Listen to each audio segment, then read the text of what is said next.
우리가 사사기를 읽으면서 이제 12번째 사사인 삼손을 보고 있습니다.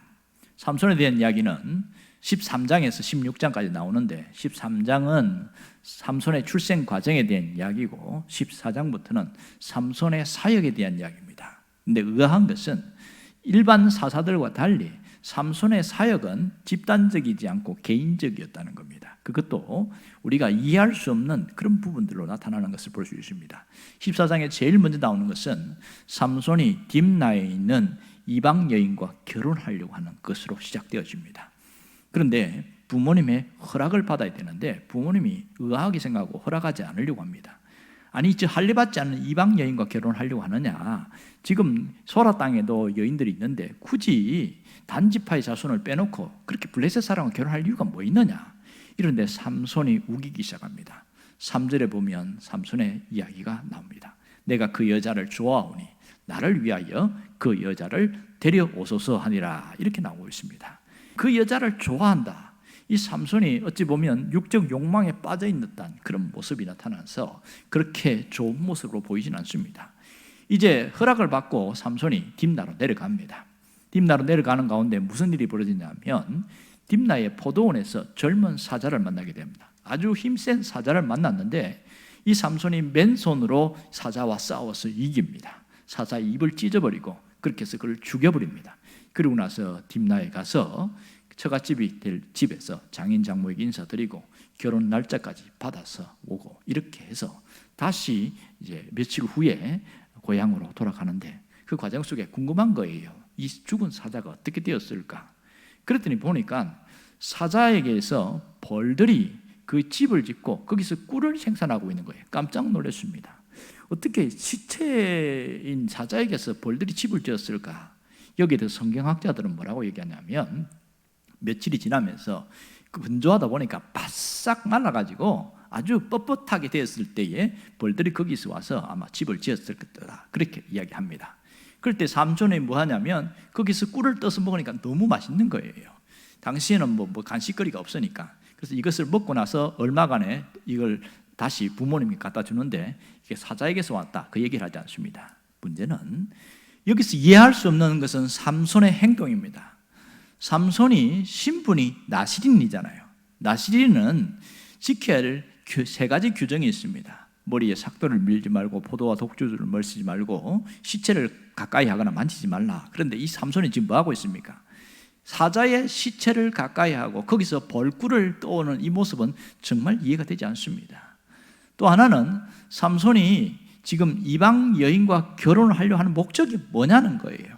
그것을 우리가 이해되지 않고, 그리고 결혼식을 하는데 뭐 하냐면 결혼식 날 수수께끼를 내고 하는데 이게 뭐냐, 이런 것이 참 도무지 이해가 되지 않습니다. 이것을 이해하려면 당시의 풍습을 알아야 되는데 블레셋 결혼식은 우리와 다르게 자디카 혼인이라고 해서 이 신부가 결혼을 했다고 해서 신랑 집으로 가는 것이 아니라 신부가 그 집에 살면서 신랑이 오는 거예요. 신랑이 왔다가 갔다가 이렇게 하는데, 물론 결혼하기 위해서는 당연히 신부 지참감을 들고 가지요. 그리고 나서 신랑이 얼마간 자기 집에 있다가 다시 신부 집에 올 때에는 반드시 선물이나 돈을 가지고 오는, 이것이 자디카 결혼식입니다. 자디카 결혼식의 가장 하이라이트는 결혼식 당일날 수수께끼 내는 겁니다. 자, 오늘 신랑의 들르를 위해서 블레셋에 30명의 남자들이 고용됐습니다. 그런 거 보면 이 집이 이 블레셋에서 가장 유력한 사람 중에 하나인 것 같습니다. 들러리로 30명을 이렇게 세웠으니까 대단하지요. 이렇게 해서 들러리들에게 수수께끼를 내서 그걸 알아맞히면 가장 분위기가 최고조로 달아오르는 그런 것이 당시의 풍습인데, 이 삼손이 그것을 알고 수수께끼를 냅니다. 자, 그런데 수수께끼 내는데 수수께끼 내는 것도 참 특이하지만 이것에 대해서 보상금이 굉장히 커요.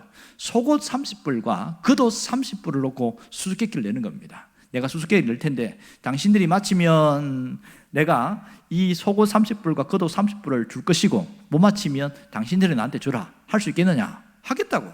그렇게 해서 수수께끼를 냈습니다. 자, 그러면 여기서 왜 삼손이 이방 여인과 결혼을 하려고 하느냐?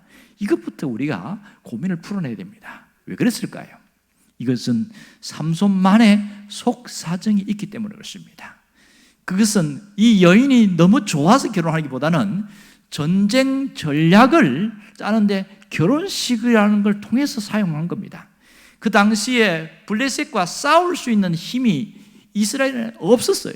그리고 아무도 싸우려고 하지 않고, 그러다 보니까 어떻게 하면 싸울 수 있을까 고민을 하던 차에 그렇게 전략을 짠 게 위장 결혼 전략이었습니다. 4절 말씀 보면 이렇게 나옵니다. 그때에 블레셋 사람이 이스라엘을 다스린 까닭에 삼손이 틈을 타서 블레셋 사람을 치려 하였으나 그의 부모는 이 일이 여호와께로부터 나온 것인 줄 알지 못하였더라 그랬습니다.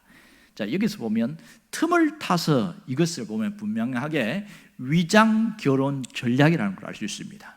그리고 딥나에서 결혼하는 것은 여호와께로부터 나왔다, 이렇게 분명하게 성경은 이야기를 하고 있습니다. 결국은 삼손은 이 결혼이라는 것을 통해서 블레셋을 칠 수 있는 빌미를 만들어 나가려고 했던 것을 알 수 있습니다. 근데 여기서 우리가 오늘 집중해야 되는 것은 삼손의 수수께끼입니다. 삼손이 뭐라고 수수께끼를 했냐면, 먹는 자에게서 먹는 것이 나오고 강한 자에게서 단 것이 나오느니라, 이렇게 말합니다. 그런데 이런 것은 듣도 보도 못한 이야기거든요.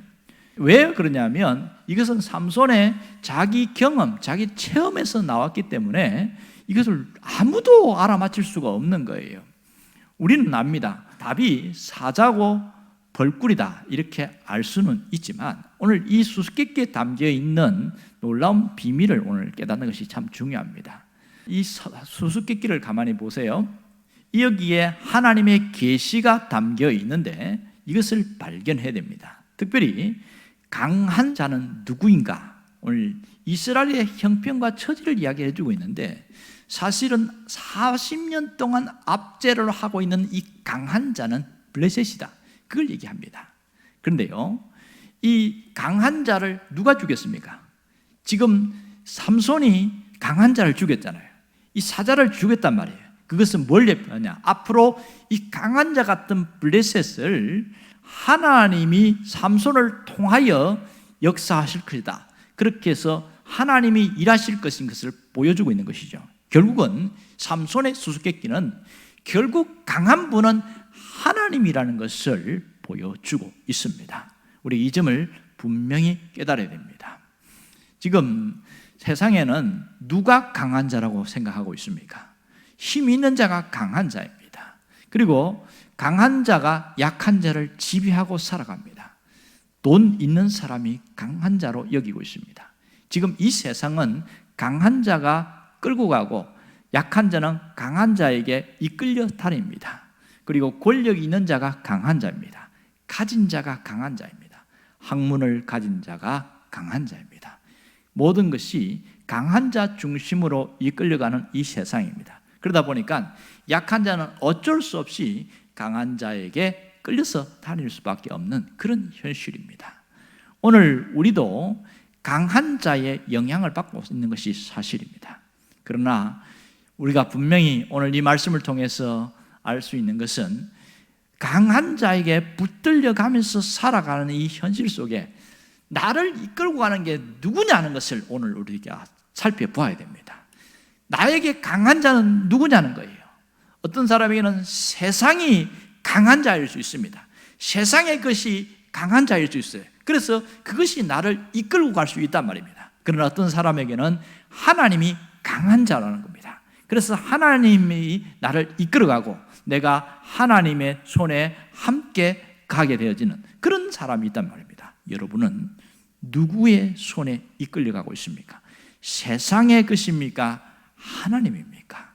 오늘 우리가 정말 여기서 알아야 되는 것은 강한 자에게 영향받고 강한 자에게 붙들려 살고 있는 이 현실 속에서 나를 이끌고 가는 것은 누구인가? 이것을 다시 한번 돌아봐야 됩니다.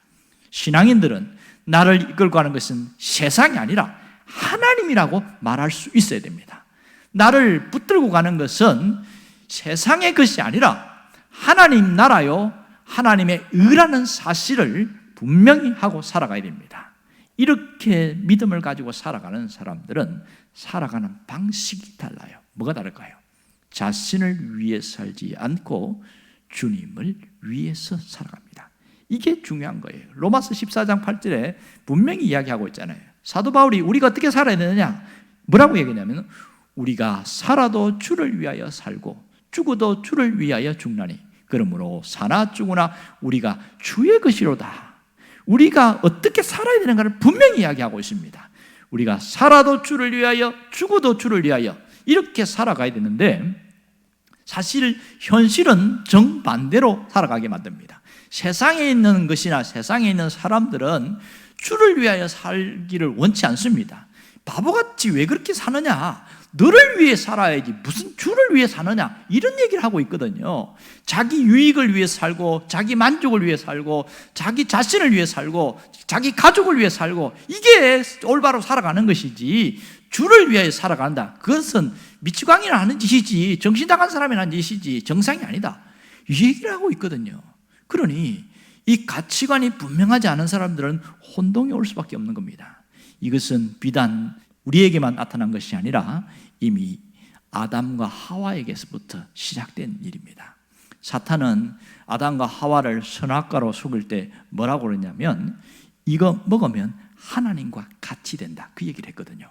여러분 생각해 보세요. 이 과일을 먹으면 하나님과 같이 된다면 이제는 내가 하나님께 붙들려 살고 하나님께 이끌려 살지 않고 내가 주인된 삶을 살 수 있잖아요. 내가 주체적인 삶을 살 수 있잖아요. 내 마음대로 할 수 있거든요.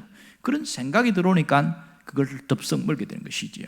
내가 주인 되려는 생각을 갖고 있는 그부터가 심각한 문제가 되어진 겁니다. 그런데 문제는 하나님과 같이 된 것이 아니라 완전히 속아버린 거예요. 이제는 사탄에게 끌려서 살아가게 되어지고 육적인 욕망을 위해서 살게 되어지고 그렇게 하다 보니까 결과는 너무나 비참했습니다. 행복하게 살던 에덴 동산을 쫓겨나는 그 비참한 삶이 그리고 평생 노동을 하고 고생을 해야 되는 그런 불행과 고통이 기다리고 있었던 것이 현실입니다. 아담과 하와가 모습이 지금 우리에게도 동일하게 나타나고 있습니다. 우리가 나를 위하여 살고 나를 위하여 모든 것을 하게 되어지면 우선은 좋아 보이지만 그것은 신앙인의 삶이 아니라는 사실입니다. 그렇기 때문에 우리가 지금 끊임없이 갈등과 충돌이 있어요. 이걸 뭐라고 그러냐면 우리가 영적인 전쟁터에서 살아간다 이렇게 이야기합니다. 눈에 보이지 않는 전쟁입니다. 영적인 전쟁이라는 것은 보이지 않는 거예요. 안 보이는 전쟁을 하고 있는 겁니다. 내가 어떻게 살아갈 것이냐, 누구를 위하여 살아갈 것이냐, 이런 부분에서 끊임없이 충돌하고 갈등하고 있는 것을 영적인 전쟁이라고 합니다.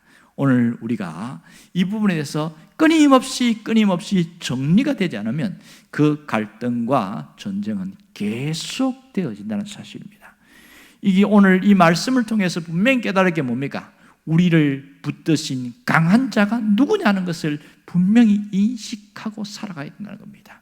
아직도 나를 붙들고 있는 강한 자가 세상이나 세상에 있는 것들이라면 우리는 여전히 힘들고 힘든 삶이 반복되어집니다. 그러나 하나님이 나를 이끄시는 분이고 하나님이 나를 이끄는 강한 자라는 인식을 갖고 살게 되어지면 삶이 달라지게 되어집니다. 놀라운 것은 오늘 삶의 변화가 나타납니다.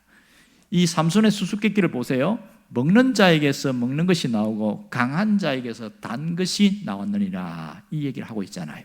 삼손의 수수께끼 속에서 먹는 것과 이 강한 자, 먹는 자와 강한 자는 같은 얘기고 먹는 것과 단 것도 같은 얘기 되겠지요. 결국은 무슨 얘기냐면 누가 강한 자냐? 당시 이스라엘에서는 블레셋이 강한 자였고 블레셋에 붙들려 살고 이끌려 살고 끌려다니면서 살아왔던 그들이 뭘 놓쳤습니까? 하나님을 놓쳐버렸어요. 블레셋보다 더 강한 자가 하나님이신데 그걸 놓쳐버리니까 그 블레셋에서 40년 동안 압제당하면서도 여전히 벗어나지 못하고 있는 현실을 보고 있습니다. 오늘 우리가 지금 나를 붙들고 가는 자가 누구냐는 거예요. 나의 블레셋이 누구냐는 거예요. 그것을 빨리 볼 수 있어야 되고 이 블레셋보다 강한 자가 하나님이라는 것을 분명하게 인식하고 나갈 때에 삶이 달라질 수가 있습니다. 그러므로 이제 우리는 어떻게 살아야 하느냐? 이제 예수 그리스도가 나를 자유케 했습니다. 모든 것에서 완벽하게 벗어나겠단 말이에요. 그렇다면 그리스도의 승리가 나의 승리가 되고 그리스도의 승리가 나의 승리라는 것을 확신하며 살아가야 됩니다. 십자가로 그들을 이기셨느니라. 예수님이 십자가로 모든 것을 이기셨다는 것을 분명히 믿어야 됩니다. 그렇다면 이제 우리가 끌려다니는 삶이 아니라 주님께 붙어있는 삶을 살아가야 합니다. 세상을 이겨노라. 주님이 말씀하신 것처럼 내가 세상을 이겨노라. 그 주님을 붙들고 가면 나도 이긴 자로 살아갈 수 있습니다. 강하고 담대해라. 내가 세상을 이겨노라. 우리도 이 세상에서 강하고 담대하게 살아갈 수 있는 것은 주님과 함께 하기 때문입니다. 오늘 여러분이 이 삶의 방식, 삶의 규범, 삶의 가치관 분명히 하고 승리자로 살아갈 수 있기를 주의 이름으로 축원합니다. 기도하겠습니다.